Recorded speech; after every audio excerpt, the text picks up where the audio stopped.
ये सर्द हवाएं और ये धुंधली रात, ये सर्द हवाएं और ये धुंधली रात मुझसे एक सवाल पूछती है। आज फिर से अकेले खड़े हो या आज फिर से अकेले खड़े हो या किसी के इंतजार में हो क्या? आज फिर से उनके प्यार में हो ना?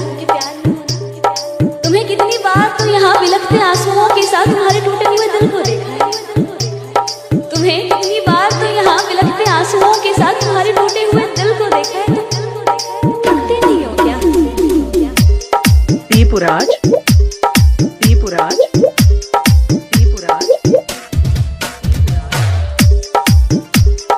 हनुमान मंदिर मुजफ्फरपुर, हनुमान मंदिर मुजफ्फरपुर।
जन्मों जन्मों के साथ साथ नहीं, ऐसे कही जाने वाले रिश्ते एक ना एक दिन ना टूट ही जाते हैं।